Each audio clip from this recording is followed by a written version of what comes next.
How to Know a Person by David Brooks is not just a book. It is a quiet mirror held up to the face of modern humanity, and the moment a person opens its pages, they realize with a strange ache in the chest that they have spent their entire life surrounded by people, yet truly knowing almost none of them. And David Brooks, a thinker who has spent decades observing the slow unraveling of human connection in the modern world, begins his work with a confession so honest that it disarms the reader immediately, admitting that he himself was once the kind of man who walked through rooms full of people while remaining emotionally invisible to them and to himself. A man who could analyze politics and culture with brilliance, but could not sit across from a friend and truly see what was happening inside that friend's soul. And out of this personal failure, Brooks builds the central argument of the entire book, that the deepest crisis of our age is not economic, not political, not technological, but relational. That we are living in a civilization that has forgotten the most important skill a human being can possess, which is the ability to make another person feel seen, heard, and understood. And Brooks insists that this skill is not a soft or sentimental thing, but a moral craft, a discipline that must be learned the way one learns to play an instrument or build a house. And he divides humanity gently into two categories which become the heartbeat of the entire book: the diminishers and the illuminators. The diminishers being those people who walk through life stereotyping others, dismissing them, talking past them, treating them as obstacles or audiences rather than as universes. And the illuminators being those rare individuals who radiate a curious warmth wherever they go, who ask questions that open doors instead of closing them, who listen with such intensity that the person speaking begins to discover thoughts they did not know they had. And Brooks argues, with quiet passion, that anyone can choose, through deliberate practice, to move from being a diminisher to becoming an illuminator, and that this single transformation has the power to change not only one's relationships, but the entire texture of one's life. And from this foundation, Brooks takes the reader on a journey through the layered art of truly knowing another human being, beginning with what he calls accompaniment, the simple yet almost lost practice of being fully present with someone without an agenda, without trying to fix them, advise them, or impress them, just walking beside them through whatever season of life they happen to be in. And he writes movingly about how modern people have replaced accompaniment with efficiency, treating conversations like transactions and friendships like networking opportunities, never realizing that the soul of human connection lies precisely in the unhurried moments where nothing in particular is being accomplished. And from accompaniment, he moves to the art of the gaze, arguing that how we look at another person is itself a moral act, that there is a way of looking that reduces a human being into a category, and a way of looking that expands them into a mystery. And the illuminator chooses the second gaze, approaching every person with the assumption that they are infinitely more complex, more wounded, more hopeful, and more interesting than any first impression can capture. And Brooks ties this to the ancient idea that to truly see someone is to honor the image of the divine within them. That vision itself can be a form of love. And then he turns to the craft of asking questions, devoting page after page to the difference between shallow questions that close conversations and deep questions that open lives, teaching that most people ask questions to confirm what they already believe, while the illuminator asks questions to discover what they have never imagined. And he offers examples of transformative questions that gently invite a person to share their inner world,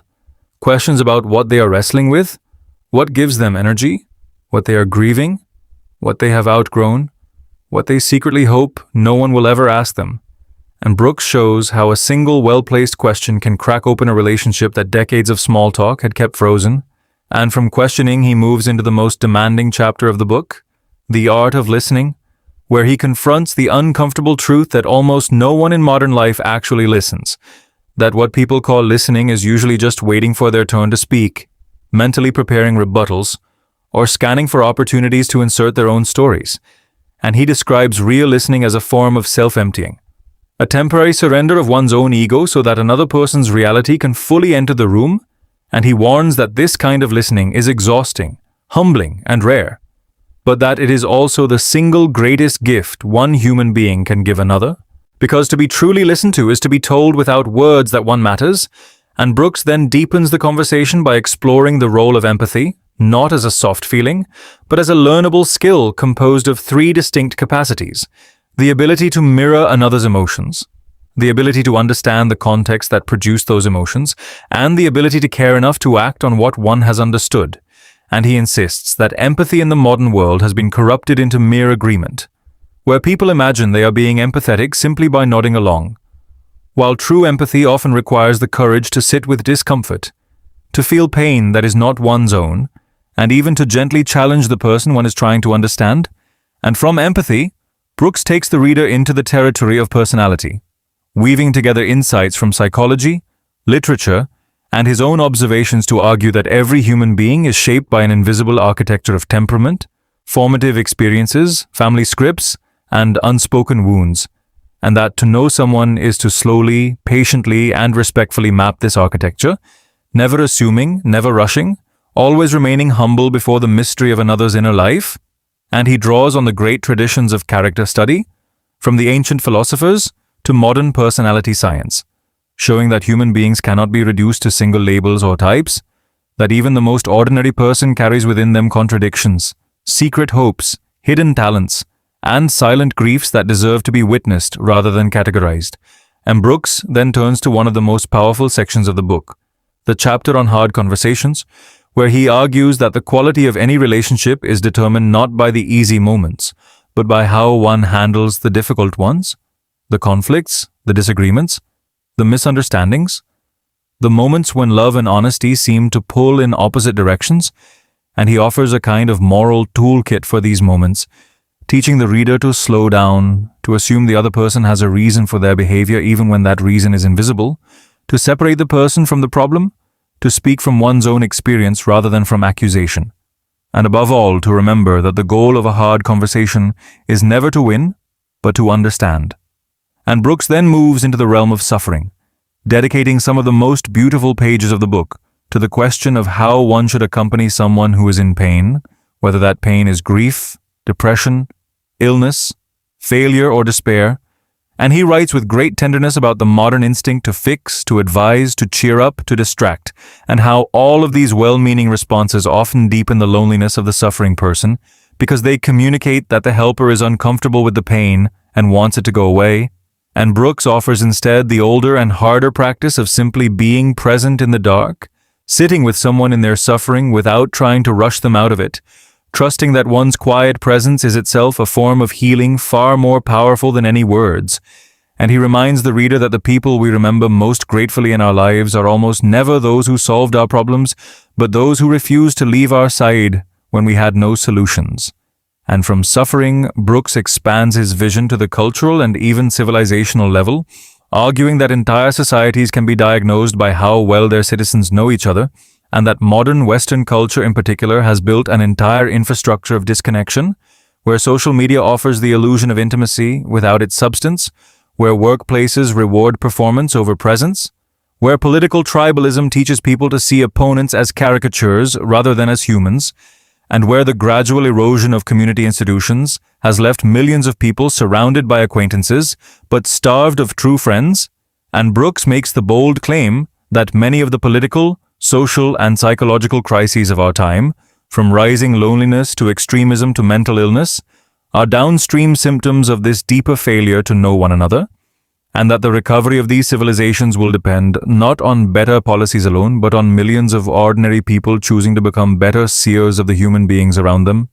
And he then turns inward, exploring how knowing others is impossible without first knowing oneself. And he writes with disarming honesty about his own years of emotional avoidance, about how he had built a successful career on the surface of life while remaining a stranger to his own inner world, and how it was only through painful self-examination, through therapy, through faith, through friendships that refused to let him hide,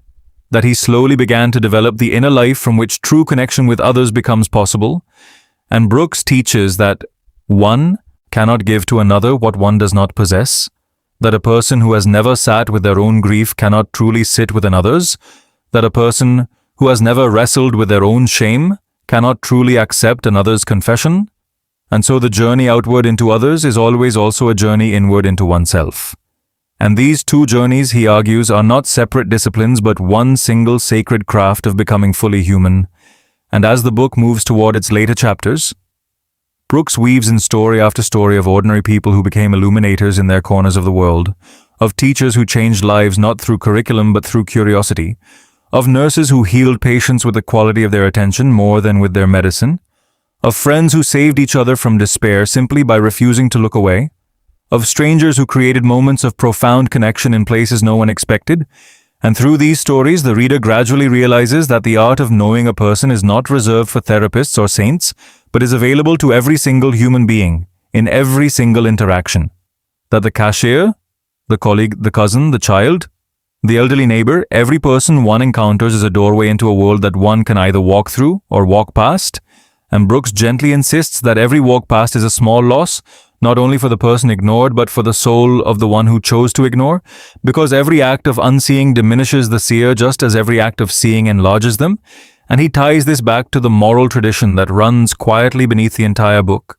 The conviction that human beings were made for one another, that we discover who we are only through being known by others, and that a life rich in money, achievement and reputation, but poor in deep human connection, is a life that has missed its essential purpose. And Brooks closes the book not with a triumphant manifesto, but with a humble invitation, urging the reader to begin small, to choose one conversation today, one person this week, one relationship this month, and to bring to it a level of presence, curiosity, and care that they have never brought before, to ask one deeper question, to listen for one extra minute, to resist one impulse to advise or interrupt or judge, and to trust that these tiny acts, repeated faithfully across the years, will slowly reshape not only the people one encounters, but the person one becomes. And as the final pages turn, one realizes that David Brooks has written something far larger than a self-help book. He has written a quiet rebellion against the loneliness of modern life, a manifesto for the recovery of human depth in an age of digital shallowness, and a love letter to the simple yet revolutionary idea that every person one meets is carrying a universe of pain, beauty, fear, and hope that deserves to be seen. And the reader closes the book with a strange mixture of grief and hope. Grief for all the years one has spent half present in conversations, half listening to friends, half seeing family members, half knowing oneself, and hope for the possibility that starting today, in the very next conversation, one can choose to live differently, to look more carefully, to listen more deeply, to ask more honestly, and to love more attentively. And one begins to understand that the title of the book is not really a question of technique but a question of devotion, that knowing a person is not a skill to be mastered in a weekend, but a lifelong practice of moral attention, and that those who commit to this practice slowly become the kind of people the world has always quietly hungered for. The illuminators whose presence makes others feel taller, lighter, braver, and more themselves. And Brooks insists that the world does not need more brilliant minds, more powerful leaders, or more clever critics, but more of these quiet illuminators, more men and women who have learned to make the people around them feel less alone, because in the end, the deepest measure of a human life is not what one accomplished, not what one earned, not what one built, but how many people walked away from one's presence feeling more known, more valued, and more alive than they did before. And this is the radical heart of how to know a person. The realization that the most important work any of us will ever do is not done on stages or in boardrooms, but in the unremarkable moments of eye contact, of attentive silence, of patient questioning, of being genuinely interested in another human being for no other reason than that they exist. And Brooks reminds the reader one final time that this work is hard, that it goes against the grain of a culture obsessed with self-promotion and constant distraction, that it requires the slow cultivation of virtues like humility, patience, and courage, but that the reward is unlike any other reward this world can offer. The reward of waking up one day and realizing that one is no longer drifting through life as a stranger among strangers, but moving through it as a witness, a friend, an illuminator, a person who has finally learned the oldest and holiest art of all, which is the art of truly seeing another soul and allowing oneself to be truly seen in return. And as the book ends, one closes its cover with a softness in the eyes and a resolve in the heart, knowing that the next conversation, the next encounter, the next chance to know another person is already waiting just outside the door, and that the choice of how to enter that moment, whether as a diminisher or as an illuminator, will quietly shape not only that single exchange, but the entire direction of one's remaining life, And this is the final and most beautiful gift David Brooks offers his readers, the understanding that to know a person is to honor them is to love them, and to love them in this deep and attentive way is, in the end, the only thing any of us were ever truly here to do.